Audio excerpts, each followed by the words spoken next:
35절로 38절입니다. 여리고에 가까이 가셨을 때에 한 맹인이 길가에 앉아 구걸하다가 무리가 지나감을 듣고 이 무슨 일이냐고 물은데 그들이 나사렛 예수께서 지나가신다 하니 맹인이 외쳐 이르되 다윗의 자손 예수여 나를 불쌍히 여기소서 하거늘. 아멘. 자, 이 사람들은 여러 가지 문제가 있는데 그 문제를 해결할 수 있으면 참 좋겠지만 해결하지 못할 문제들이 있다는 겁니다. 행복의 전도사 김윤희 씨는 그의 책 가운데 그 고정관념을 깨뜨려라라고 하는 책인데요. 그 책 가운데 이 저자는 이런 얘기를 해요. 그 인생의 쓴맛을 그 곱씹으면 씹을수록 단맛이 난다 그랬어요. 그리고 그는 이 칡뿌리를 오래오래 씹으면 처음에는 쓰지만 시간이 지나면 이 칡은 우리의 혀를 달게 만들어준다라고 했어요. 그리고 그는 하나의 이야기를, 스토리를 그 안에 삽입을 하는데 그의 부부는, 김윤희 씨 부부는 가급적이면 감기나 몸살 또 어떤 질병이 올 때 병원에 안 가고 이 몸으로 이 몸이 이겨낼 수 있는, 이 자성할 수 있는 또 내성을 강화시키는 그런 이 인내하며 견뎌서 병원에 안 가는 것이 원칙이다라고 했는데 어느 날 남편이 갑자기 머리가 아프고 어지럽고 두통이 온다고 해서 견뎌서 가급적이면 견디고 땀을 내고 운동하고 해도 점점 악화되어지는 걸 보고 결국 병원에 가서 CT를 찍고 MRI를 찍었는데 청청병력 같은 이야기를 듣게 됐다고 합니다. 그 병은 이 머리에, 뇌에 피가 고이는 그런 병이었습니다. 그래서 결국에는 머리를 쪼개서 대수술을 해야 되는데 요즘 현대의학은 머리에 구멍을 뚫고 피를 빼내면 된다라고 하는 거예요. 그래서 이들 부부는 이제 병원에서 대기하는데 세상이 끝난 것 같더래요. 세상이 끝난 것 같고 하늘이 노랗고 하늘이 무너지는 것 같았는데 그런데 그 병원에 가서 이렇게 보니까 이 수술하는 데 보니까 다 뇌에 수술을 하는데 한두 사람이 아니라는 거예요. 그리고 나서는 자기 남편의 수술은 아무것도 아니라는 걸 알게 됐대요. 그리고 이제 남편은 수술을 잘 받고 나오면서 남편에게 이런 말을 했답니다. 내게 인생의 쓴맛을 경험하게 되고 이제 내가 당신을 통해서 감사를 배운다고, 그리고 감사를 배웁니다 라고 이야기를 했답니다. 참 이거 어떻게 보면 이런 질병의 문제가 우리에게 다가올 때 우리는 참 고민하고 또 고통하게 되고 가족 전체가 다 아파하게 되죠. 근데 문제는 해결할 수 없는 병들이 있다는 겁니다. 그 해결할 수 없는 병이 어떤 병일까요? 뭐 중풍병 같은 경우 또는 이 혈루병 또는 오늘 본문에서 말하는 이 시각장애죠. 이런 시각장애의 문제가 있을 때 내 눈으로, 육신의 눈으로 보지 못할 때 사람들은 답답하고 고통스러워합니다. 자, 오늘 본문의 말씀을 보시면 예수님께서 여리고로 가까이 가셨을 때 이제 맹인한 사람을 만나게 되는데, 자, 오늘 이 본문의 여리고에 가까이 가셨을 때 한 맹인이 길가에 앉아 구걸하다가, 참 어떻게 보면 이 사람, 이 맹인에 대한 이 시각장애자일 경우는 인생의 목적이 뭘까요? 뭐 두 가지밖에 더 있겠어요? 당장에 보지 못하니까 이 맹인은 뭐 여기 오늘 본문에 보니까 한 맹인이 길가에 앉아 구걸했다라고 하면 이거 의학으로는 이제 또 의학으로는 약으로는 못 고친다는 걸 알고 있는 거죠. 그러면 이 사람은 이제 한 부분을 내려놓은 거예요. 이 고아원에 가면 이 부부가 이혼을 하잖아요. 그러면 이 아버지가 아이를 데리고 가는 거예요. 아무개야, 아들아, 아빠가 딱 네가 이 한 달, 6개월 있다가 아빠가 데리러 올게. 아빠가 돈 벌어서 너하고 같이 살 거야. 그런데 그 아버지는 그 아이를 거기다 맡길 정도라면은 분명히 이제 중노동을 하거나 막노동을 하는 사람일 경우가 많거든요. 그런데 아이는 그 고아원에서 어색하잖아요. 낯설잖아요. 매일 울지요. 아빠의 이름을 불러도 아빠한테 핸드폰 하려고 해도 핸드폰도 없지요.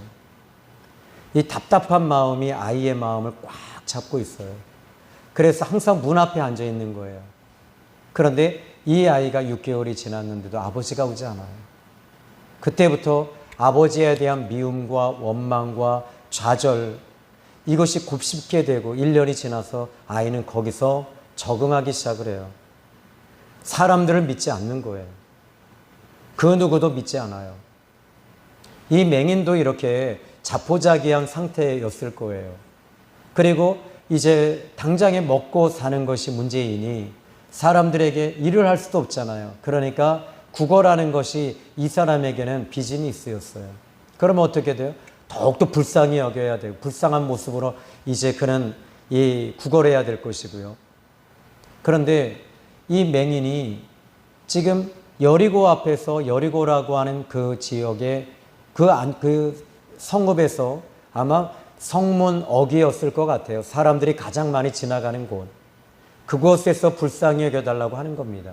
그런데 보통 때와는 달리 사람들이, 많은 군중들과 많은 사람들이 막 몰려가는 거예요. 너무 많은 사람들이 막 몰려가니까 이 사람도 궁금했겠죠. 그래서 사람들에게 묻습니다. 왜 이렇게 여기에 무리가 지나감을 듣고 이 무슨 일이냐? 그러니까 여태까지 이렇게 많은 사람들이 몰려가는 것을 본 적이 없었던 거죠. 그런데 많은 사람들이 몰려가는 것을 보고 이 사람은 궁금했습니다. 그래서 물었습니다. 그랬더니 37절에 이렇게 말하고 있습니다. 그들이 나사렛 예수께서 지나가신다 하니, 그래요. 그러니까 여기서 나사렛 예수가 지나가신다 이렇게 이야기를 들었습니다. 그런데 이 사람의 반응을 한번 볼까요? 이 사람의 반응은, 여러분, 나사렛 예수, 그러니까 이 나자렛이라고 하는 이 동네는 뭐 연안 순과 같은 곳인데, 그런데 나사렛 자체가 어떻게 보면 그 깡촌이에요. 우리나라 같은 경우에는 깡촌 하면 어딜까요? 뭐 충청도에서 뭐 또 강원도 아주 깊은 산골, 또는 뭐 충청도 아주 깊은 산골, 이런 곳들이겠죠. 그래서 이 요한복음 1장에도 이 빌립이 또 이렇게 이게 안드레가 이렇게 고백을 하잖아요. 내가 예수님을 보러 가자 그랬더니 그가 누구냐 그랬더니 나사렛 예수다 그랬더니 이렇게 말하는 겁니다. 나사렛에서 무슨 선한 것이 날 수 있겠냐. 그런데 이렇게 이 정도로 얘기할 정도니까요. 그러니까 이 나사렛이라고 하는 동네는 한마디로 말하자면 시골 완전히 오지라고 생각해 보면 돼요. 오지이니까는 사람들이 율법이나 뭐 이런 것들을 배우는 것도 많이 막혀 있을 것이고요. 또 레위 지파도 없을 것이고요. 거기서 제사장이 나올 일도 없고, 그러니까 그곳은 희망이 끊어진 곳이다라고 하는 것입니다. 그런데 나사렛 예수여, 나사렛 예수가 지나가신다? 근데 예수님이 원래 태어나신 곳은 어디죠? 베들레헴이거든요. 베들레헴인데 베들레헴에서 예수님께서 이제 헤롯이 예수님을 죽이려고 하여서 이제 그 요셉이 이 애굽에 피신했다가 다시 돌아온 곳이 나사렛이었습니다. 그곳에서 예수님이 이제 이 유년기와 청소년기를 보내신 곳이 나사렛이었습니다. 그래서 예수님은 제2의 고향 나사렛이 예수님의 고향이 됐으니 예수님 앞에 별명이 이제 그 호가 따르는데 나사렛 예수가 되는 거죠. 저는 제가 만약에 자란 곳이 어디냐면 그 강화도 온수리 조신형 이렇게 되죠. 그러니까 이스라엘 사람들은 예를 들어서 유다 예수님을 은삼십개 팔았던 사람은 가룟인 유다라고 말하잖아요. 가룟이라고 하는 이 지명을 말하는 거예요. 그러니까 그 지명이 항상 따라와요. 그러니까 그 사람의 출신이 어디냐라고 했을 때 당시에는 지역 지명을 붙입니다. 그런데 나사렛 예수가 지나가신다 하니라고 했을 때 지금 38절에 이 사람의 반응이 참 놀라워요. 어떤 반응이냐면 이 맹인이 외쳐 이르되 다윗의 자손 예수여 이렇게 말합니다. 아니 여기서 이 사람은 지금 좀 전에 어떤 예수님을 들었죠? 나사렛 예수를 얘기 들었거든요. 그런데 다윗의 자손 예수여라고 고백을 하고 있다는 겁니다. 지금 여기서 이 사람은 지금 나사렛 예수가 아닌 다윗의 자손 예수라고 얘기를 합니다. 이스라엘 백성들의 희망이 하나 있습니다. 그 희망이 뭡니까? 다윗의 후손으로 올 여자의 후손, 그가 모든 사람들의 아픔을 위로하고 치유하며 회복시켜주며 소송시켜줄 그 분, 바로 다윗의 후손을 통해 오신다고 하는 메시아를 의미하는 거예요. 그런데 이 사람은 지금 이 시각장애자이잖아요. 시각장애자임에도 불구하고 그는 영적인 눈이 열려 있었던 사람이라는 거예요. 그러면 어떻게 가능했을까요? 이 사람은 분명히 이 앞을 보지 못하니까 율법을 암송하거나 토라나 탈무드나 또는 십계명이나 구약 성경에 대해서 이 사람은 배우지 못했을 거라고요. 심지어 이 시각장애자인 이 사람은 하나님의 이 회당, 성전, 이곳에 이 회당에서 말씀을 듣지 못했을 확률이 아주 높아요. 왜? 이 사람 하나를 데려간다는 것은 상당히 거추장스럽고 짐스럽고 힘든 거거든요. 나 혼자 걸어가는 것도 힘든데 요즘에 우리나라 같은 경우에는 복지사들이 있잖아요. 그래서 이 사회복지사가 있어서 이제 이 제3지역에 이 사람의 손길이 미치지 않는 그곳에 복지사들이 가서 도와주고 그들을 케어해주고 또 요양병원에 이제 우리나라가 정말 선진국 대열에 선 나라가 분명합니다. 이 GMP가 이 박정희 대통령 초창기에는요, 이 필리핀 이제 이 초청을 받아서 갔을 때 필리핀 대통령이 박정희 대통령이 같이 면담을 하고 서로 이야기를 나누는데 깔보고 비웃었답니다. 근데 박정희 대통령은 군 출신이잖아요. 그래서 박정희 대통령이 그랬대요. 우리나라 GMP가 1년 GMP가 $1,000밖에 되지 않는 정말 가난한 나라인데 필리핀은 그때 당시에 우리나라보다 잘 사는 나라예요. 그러니까 그 필리핀 대통령이 이 깔보면서 비웃고 있을 때 그때 박정희 대통령이 언젠가는 이 우리나라 대한민국을 너희들이 우리나라에 와서 머리를 굽신거리고 그런 날이 오게 되게 만들 거다. 그리고 지금 우리나라를 보면 필리핀은요 정말 가난한 나라잖아요. GNP가 지금은 이 상상을 초월할 정도로 우리나라가 선진국이 된 건 사실입니다. 자, 그러나 여러분이 여기서 이 여기 지금 이 맹인 시각장애자 같은 경우를 한번 생각해 보면 지금 이 사람에게는 어떤 역사가 있었을까요? 이 사람의 눈으로는 보지 못하는 눈을 가지고 있었던 거죠. 분명히 나사렛 예수라고 했지만 그는 다윗의 자손 예수여라고 말하고 있다는 거죠. 그러면 저는 마태복음 16장에서 이 가이사랴 빌립보 지역에 우리 예수님께서 지나가실 때 사람들이 웅성거립니다. 마태복음 16장 같은 경우에는 이미 예수님께서 좀 알려지실 때예요. 그러니까 예수님의 표적과 이적과 기사와 또 예수님이 산상수훈과 그리고 심지어는 이 예수님께서 오병이어의 기적과 여러 가지 기적들이 일어났을 때를 이 사료했을 때 많은 사람들이 예수님에 대한 궁금증이 증폭되어질 시기예요. 그때 사람들은 저 예수가 누굴까? 그랬더니 이 지나가는 사람들이 저는 분명히 엘리야일 거야. 하나님이 보내신 이 다른 선지자인 엘리야일 거야. 그런데 또 어떤 사람이 그랬더니 아니야. 분명히 이사야일 수 있어. 죽은 세례 요한이 다시 살아났는지 몰라. 이렇게 사람들은 예수님에 대해서 짐작하고 궁금해하고 있을 때 우리 예수님께서 베드로에게 시몬에게 묻습니다. 너는 내가 누구라고 생각하니? 라고 했을 때 베드로가 시몬이 말합니다. 주는 그리스도시오 살아계신 하나님의 아들이십니다. 여기서 최초로 예수님을 향해서 그리스도라고 고백한 것이 마태복음 16장입니다. 그러니까 이 그리스도시오라고 고백했던 이 시몬, 그때 예수님께서 뭐라고 그러시죠? 시몬아, 바요나 시몬아, 네가 복이 있도다. 네가 복이 있도다. 즉, 이 주는 그리스도시오 살아계신 하나님의 아들이십니다. 이 고백에 네가 복이 있단다 라고 말씀하시면서 이것을 알게 한 것은 네 머리가 아니라 알게 하니는 이 혈과 육이 아닌 혈육이 아닌 내 하나님 아버지께서 이것을 알게 하셨느니라 라고 하는 거예요.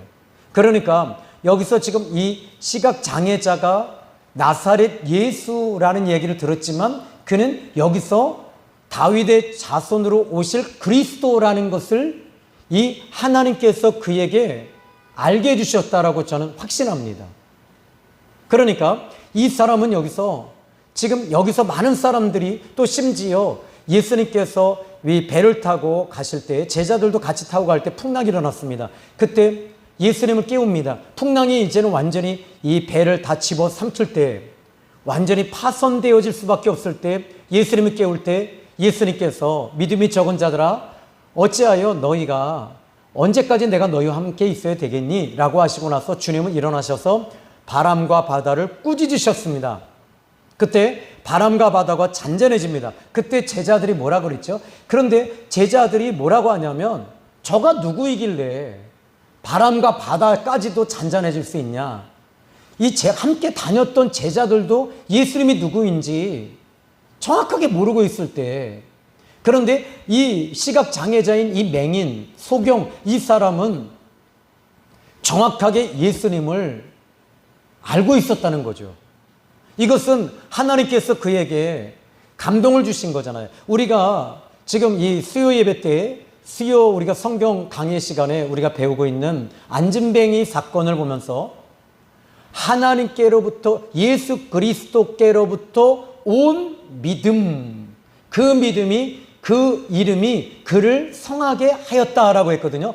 예수님께로부터 온 믿음, 하나님께로부터 온 믿음이 있었다는 거예요. 하나님께로부터 주신 믿음이 있었기 때문에. 그러니까 지금 이 시각장애자도 마찬가지였다는 거예요. 뭐냐면은 하나님께로부터 온 믿음이 그에게 주어짐으로 지금 나사렛 예수가 아니라 어릴 적 자라오신 예수님의 배경 성장에 있었던 예수님이 아닌 바로 그리스도이신 다윗의 후손으로 오실 그리스도로 지금 그는 믿었던 것은 하나님께로부터 온 바로 은혜가 그에게 있었기 때문입니다. 이것은 성경의 비밀이에요.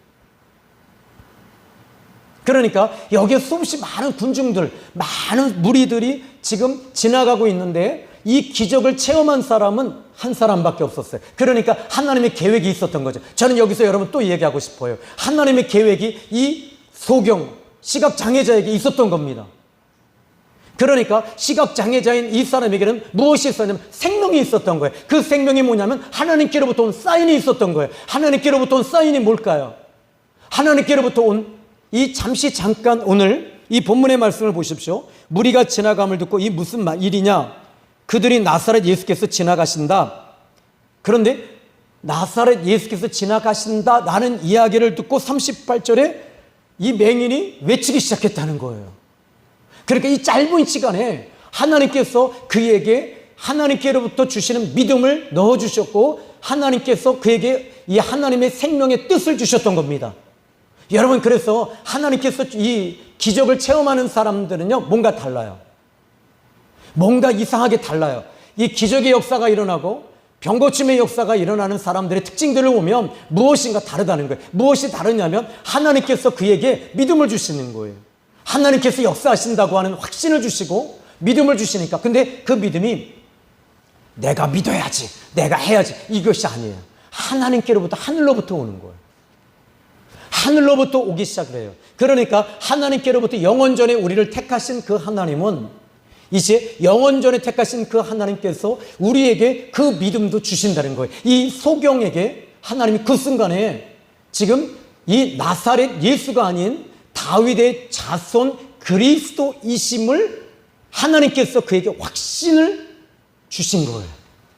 오늘 여러분에게도 마찬가지입니다. 그냥 성경적 지식으로 여러분들이 믿음을 가지고 그래 믿습니다 해서 오는 것이 아니에요. 저는 지금까지 목회하면서 많은 신유와 기적과 죽은 사람이 살아나는 것도 보고 진짜 수없이 많은 기적의 역사가 일어나는 걸 봐요. 그런데 그때마다 내가 어떤 믿음을 가지고 하는 것이 아니다라는 거예요. 하나님이 그 순간순간 역사하시는 걸 제가 경험해요. 그런데 하나님의 뜻이 없을 때는 그냥 입을 다물고 있어요. 하나님의 뜻이 없을 때는 입을 다물고 축복 기도해 주는 것밖에는 할 게 없어요. 이것은 하나님이 열어주셔야지만이 되는 거거든요. 하나님이 열어주셔야지 열리는 것이거든요. 근데 이 소경에는 하나님께서 그에게 믿음을 열어주시고 계셨고 하나님의 섭리와 뜻과 생명과 하나님의 계획이 그에게 열어주고 계셨던 거예요. 이 짧은 성경, 저는 무엇을 봤냐면 37절과 38절 그 사이에 짧은 시간에 이 맹인은 즉시 어떻게 했습니까? 외쳐서 말했다라는 거죠. 그리고 다윗의 자손 예수여 라고 말합니다. 다윗의 자손 예수여. 그에게는 확신이 있었던 거예요. 그 확신은 이렇게 말합니다. 나를 불쌍히 여기소서라고 말합니다. 저는 헬라어를 좀 살펴보니까요. 그 엘레에노라고 하는 이 단어를 쓰고 있는데 엘레에노라고 하는 단어는 원래는 그 기본 이 동사 자체가 뭐냐면 이 긍휼이라는 단어입니다. 그런데 이 엘레에노라고 하는 단어를 제가 계속 묵상하고 추적해 보니까 나의 아픔, 나의 고통을 함께 아파해 주십시오라는 뜻입니다. 여러분 이것이요. 그 누가 이 사람은요 지금까지 이 소경은요 단 한 번도 그의 아픔을 함께 해준 사람이 없었던 거예요. 그런데 지금 이 다윗의 자손이신 다윗의 자손 예수는 그의 아픔을 함께하며 함께 아파해 준다는 것을 그는 고백하고 있어요. 그래서 나를 불쌍히 여겨 주십시오라고 말하는 거예요. 여러분 예수님은요 지금도 살아계십니다. 지금도 살아계셔서 지금도 여전히 동일하신 그 주님 앞에 여러분들이 주여 나의 아픔을 나와 함께 아파해 주십시오라고 고백하십시오. 나의 문제 속에서 나는 이 문제 속에서 내가 고민하고 고통하며 힘들어하며 애통합니다. 저는 은행의 문제로 인해서 한 2주 정도 아주 정말 힘들었어요. 정말 힘들었고 하나님이 그러나 한 달 전에 먼저 환상으로 보여주신 것이 있었지만 저 그거 믿지 않았어요. 그런데 믿지 않았고 이 은행권 문제에 대해서 하나님 먼저 한 2달 전인가 그렇게 보여주시고 나서는 그냥 에이 하나님 말도 안 돼요 했는데 하나님을 향해 내가 화를 내더라고요. 그리고 나서 딱 그 환상에서 정신 차리고 그냥 계속 하나님 제가 잘못했습니다. 하나님 제가 잘못했습니다. 하나님 제가 분노했습니다. 제가 잘못했습니다. 용서해 주십시오. 용서해 주십시오. 용서해 주십시오. 그런데 그리고 나서는 하나님께서 희한하게요 역사하시는 거예요. 우리 신장로님은 함께 이 일을 같이 하면서 또 우리 유선철 집사님 같이 움직이시면서 아주 긴밀히 움직여지면서 그러면서 이 일에 우리 권사리 만불이 또 예물을 크게 드리시고 이러면서 저는 또 하나님 앞에 기도했어요. 하나님 이 은행 빚이 많이 나가지 않게 해주십시오 이자가. 그런데 그 상황 속에서 하나님께서 일하시는 것을 보면서요 하나님이 내가 아파하는 가운데 하나님이 함께 아파해 주고 계시는 하나님을 저는 발견한 것뿐이에요. 그리고 나서는 제 입술로 시인한 건 이겁니다. 하나님께서 우리 생명의 샘 교회를 축복해 주실 거야. 하나님께서 이 생명의 샘 교회를 나와 함께 하시는 그 하나님은 나와 함께 아파하시고 내가 잠을 못 자고 지금 막 이 온갖 스트레스로 인해서 하혈을 하고 또 막 고민하고 저는 진짜 이 온몸이 만신창이가 되고 있더라고요. 그때마다 주님은 항상 저에게 당신의 만신창이가 되신 그 주님의 모습이 항상 제 얼굴에 환상으로 매치가 되어지게 해주시는 하나님이십니다. 여기서 이 시각장애자는 말합니다. 사람들에게, 그 많은 사람들에게 나를 불쌍히 여겨주면 안 될까? 그 친구들에게 나를 불쌍히 여겨주면 안 되니? 나를 좀 아파해 주면 안 되겠니? 많은 사람들이 말합니다. 내가 너무 힘든데, 내가 너무 아픈데 나를 좀 위로해 주면 안 될까? 수없이 많은 사람들이 이렇게 손을 내밀지만 우리는 저조차도요, 그 사람들을 어떻게 위로해 줘야 될지 몰라요. 이 사람들은 지금 요구하는 건 구걸하는 거잖아요. 돈을 달라는 거잖아요. 그런데 여기서 이 시각장애자는 예수님을 향해서 말합니다. 그런데 예수님만이 생명이신 거예요. 효력이 있는 거예요. 여러분, 사람에게 구걸하면 비참해져요.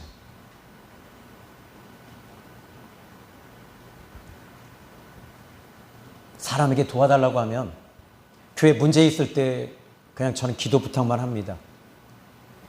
그런데 하나님께서는 저를 여전히 불쌍히 여기시고 아파하시는 그 하나님이 계셔서, 원래 하나님은 아픔이 없으신 분이시잖아요. 그런데 사람의 몸을 입고 오셔서 아파하시고 그 온몸에 찢기시면서 그 통증과 고통을 다 받으셨던 그 주님이 계시잖아요. 여러분, 그래서 우리는 그 예수님이, 이 시각장애자가 주여 다윗의 자손 예수여 나를 불쌍히 여기소서라고 했을 때 우리 주님은 그를 불쌍히 여기셨다는 겁니다. 여러분, 오늘 우리 주님은 여러분을 불쌍히 여기십니다. 엘레네오, 그 엘레네오의 하나님, 불쌍히 여기시는 하나님, 긍휼히 여기시는 하나님, 그 하나님은 지금도 여러분들을 불쌍히 여기시며, 여기 불쌍히 여긴다라는 말은 시브리 말로 피칭이라고 하는 단어를 쓰고 있습니다. 이 피칭이라는 단어는 뭡니까? 그냥 나를 꽉 안아준다는 뜻이에요. 덮어준다는 뜻이에요. 그래서 하나님의 법궤 뚜껑이 피치라는 단어인데 이것을 그냥 꽉 안아서 어떻게 하시냐면 푹 안고 나를 꽉 안아주시는 거, 이것이 하나님의 사랑이에요. 근데 여기 불쌍히 여겨달라는 말은 또 하나의 의미가 있습니다. 사랑이라는 단어에서 왔다는 거예요. 사랑, 하나님 나를 사랑해 주세요, 이런 뜻이에요. 하나님 나를 사랑해 주세요. 나의 아픔을 사랑해 주세요. 여러분, 오늘 이 밤에 우리가 이 금요철회 때 이 말씀을 통해서 배우셔야 될 게 뭡니까? 여러분들이 오늘 하나님 내 아픔을 사랑해 주세요. 다른 사람들은 나를 보고 삐죽삐죽거리고 저가 죄 지어서 그렇지, 저가 잘못해서 그렇지, 하나님께 매 맞는 거야, 참 저 사람이 하나님께 잘못해서 그래. 근데 우리 예수님은 그렇게 안 하신다는 거예요. 나의 아픔을 사랑하시고 내 인생의 본질, 내 인생의 삶 자체를 불쌍히 여기시는 그분이 계시기 때문에 오늘 철회 때 여러분들이, 우리가 오늘 이 밤에 함께 기도하면서 울 수 있는 것이 뭐예요? 하나님이, 예수님이 나를 사랑하시니까. 여러분이 가지고 있는 뭐 스펙, 조 목사가 교회가 크다고 해서 예수님이 사랑하십니까? 아닙니다. 그냥 나 인간적인 조신영이 그냥 아무것도 아닌 나를 사랑하시는 그분 앞에서 우리는 주님 나를 사랑하시는 거예요. 내가 직장이, 하나님 직장을 열어주십시오, 불쌍히 여겨주십시오, 이것이 아니에요. 저는 청년 때 그랬어요. 하나님 저 직장 문제로 인해서 막 울고 기도하고 이 땅바닥에 앉아서 철포덕 앉아서 그냥 계속 기도했어요. 근데 그 다음날 희한한 역사가 일어나는 거예요. 이력서를 한 군데다가 이왕이 안 될 바에는 큰 회사에다가 보내자. 그리고 작은 회사, 큰 회사 다 보냈는데 큰 회사에는 그건 분명히 안 될 곳이거든요. 근데 거기다 뭐라고 썼냐면요, 나는 어느 교회의 청년이고 청년회장을 지금 하고 있고, 그리고 성가대를 맡고 있고 11조를 얼마를 드리고 있고, 나는 이 회사에서 신앙과 믿음으로 이 회사에 유익을 드릴 수 있습니다 라고 해서 이력서를 그렇게 쓰는 사람이 어디 있습니까? 근데요, 그것이요 인사부에서 난리가 난 거예요. 그래서 인사부에서 어떻게 하냐면 이것이 그 부장에게 올라가고 사장에게 올라가고 대표에게 올라간 거예요. 이 대표에게 올라갔는데 대표라고 하는 분이 어떤 분이냐면은 이 안수 집사님이 있어요. 매일매일 예배를 드리세요. 그런데 이거 아무리 봐도 이거 대표님이 보셔야 될 것 같아요. 많은 이력서가 있는데 이 사람 것만 지금 이상해요. 이 사람 좀 정신병자 같아요. 근데 그것도 제가 직접 가서 이력서를 낸 것도 아니고요. 그냥 편지로 보낸 거예요. 근데 그게 전화가 왔어요. 며칠 날까지 오십시오라고 했는데 인사 보러 온 것도 아니고요. 바로 회장실로 들어가게 됐어요. 그래서 그 회장실에 자네 청년 회장이야? 그러시더라고요. 그래서 예. 그래서 어디 교회 섬기고 있습니다. 근데 그럼 너 기도해? 예, 기도합니다. 그랬더니 너 11조는 드리냐? 그래서 드립니다. 그랬더니 너 내일부터 출근해라. 근데 어디로 출근하냐면 매장으로 가지도 말고 신문사로 가지 말고 그리고 이쪽으로 가지 말고 너는 내 이 빌딩에 이 3층으로 와. 내가 거기서 근무하는데 너는 그 앞에 의자에 앉아서 여자 비서하고 같이 앉아 있을 거야. 걔한테 배우면 돼. 그리고 나서는 뭐냐면 이분이 저를 테스트하더라고요. 그리고 나서는 거기서 비서실에서 근무하게 되는 게 저기 있어요. 근데 이분이 항상 하시는 얘기가 뭐냐면 항상 예배를 드리시는 거예요. 금식을 하고 예배하는. 그러니까 하나님이 역사하시는 것들을 보니까 나는 여기서 금요철에 때 울면서 부르짖어 기도했어요. 하나님 나 불쌍히 여겨주세요. 나는 정말 그 누구도 나를 선택할 사람이 없습니다. 그런데 하나님이 이미 나를 아시고 그렇게 좋은 직장에 들어가게 됐어요. 그리고 나서는 하나님께서 저를 쓰시는 거 보고 그리고 나서는 회장님이 그러는 거예요. 너 이제 6개월 동안은 이제는 신문사에 가서 거기서 이 일을 해야 된다라고 하시더라고요. 그리고 거기서 다시 내가 부를 때까지 거기서 견뎌내. 딱 그러시더라고요. 근데 거기서 견뎌낼 때 그때 저는 하나님께 부름을 받은 거예요. 그때 금식을 하고 저는 신학교에 가게 됐어요. 여러분, 하나님은 저와 여러분을 지금도 불쌍히 여기십니다. 엘레네오의 하나님이십니다. 하나님은 왜 여러분을 불쌍히 여기실까요? 하나님의 자녀이니까. 하나님의 자녀인데 하나님이 없는 사람들은 불쌍한 거예요. 여러분, 예수님 없는 사람 열심히 살라고 그러세요. 열심히 돈 벌라고 그러세요. 이 땅에서 천국 만들어 보라고 그러세요. 내세가 없잖아요. 그런데 우리는 예수님이 있으니까 우리는 어떻게 돼? 행복한 것입니다. 예수님 믿잖아요.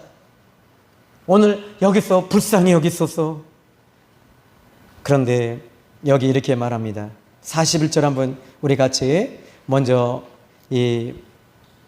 또 여러분 39절 한번 볼게요. 앞서가는 자들이 그를 꾸짖어 잠잠하라 하되 그가 더욱 크게 소리질러 다윗의 자손이요. 두 번째도 또 뭐라 그래요? 다윗의 자손이요.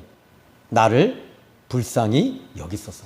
여러분, 한 번 한 게 아니었다는 거죠. 계속 주님 앞에 거기서 근데 무리들이 많았으니 예수님이 어디 있는지 모르고 여러분 시각장애자들의 특징이 뭡니까? 다윗의 자손 예수야! 다윗의 자손 예수야! 에일레레우! 에일레레우! 에일레레우!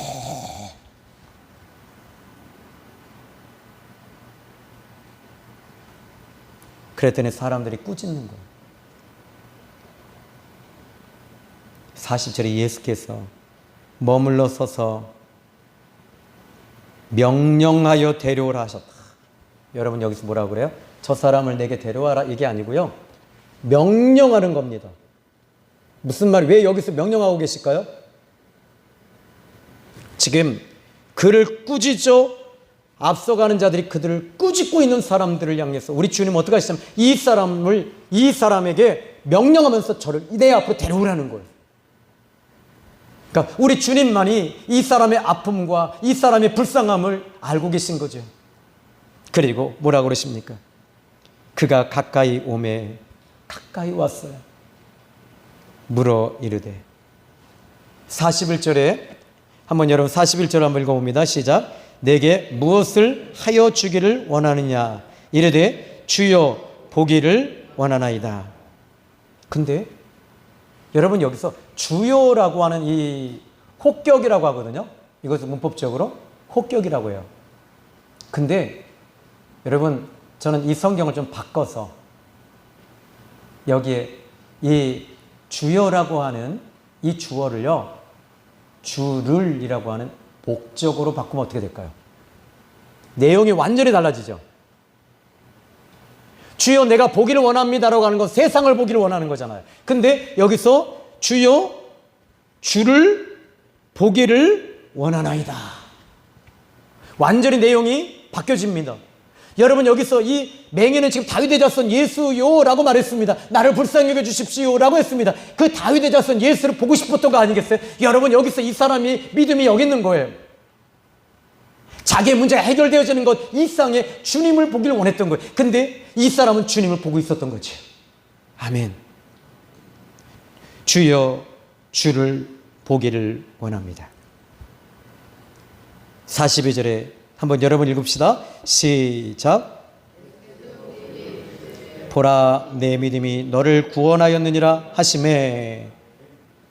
그런데 그럼 43절 또 읽어볼까요? 시작. 곧 보게 되어 하나님께 영광을 돌리며 예수님을 따르니. 자, 여러분 여기서 이 사람이 어떻게 했어요?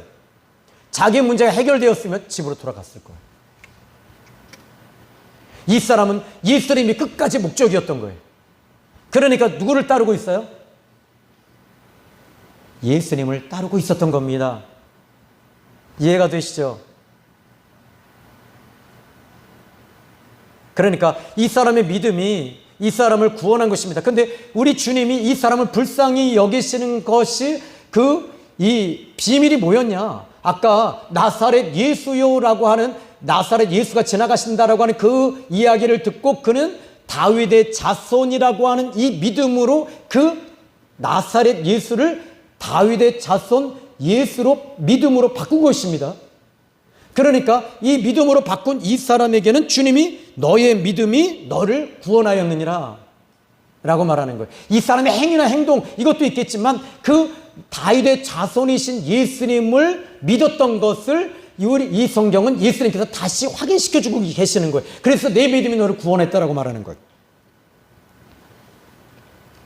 여러분 이것이 바로 이 소경이 눈을 뜨게 된 비밀을 오늘 이 금요 철야 때 여러분들이 배우신 거예요. 아멘이죠. 저는 전에 한번 이 말씀을 이렇게 전한 적이 있어요. 한번 기억나실 것 같아요. 제가 과거에 한 몇 달 전에 이 말씀을 전할 때 이 맹인의 소리침에 대해 묵상하면서 예수님께 여쭤봤다고 했어요. 그런데 제가 그 설교 원고를 그대로 갖고 있어서 다시 한번 소개해 볼게요. 예수님께서 그가 소리칠 수 있었던 것은 이제 예수님께서 말씀하시는 거예요. 이거 이제 좀 더 주님이 이 시간 말씀하는 것과 같이 그때 그렇게 했어요. 그는 나를 보았기 때문이란다. 아니, 전 또 주님께 말씀드렸어요. 예수님, 그는 맹인이라 보지 못합니다. 그런데 어떻게 본다고 하십니까? 그는 믿음의 눈으로 나를 보았기 때문에 소리치며 불쌍히 여겨달라고 외친 것이란다.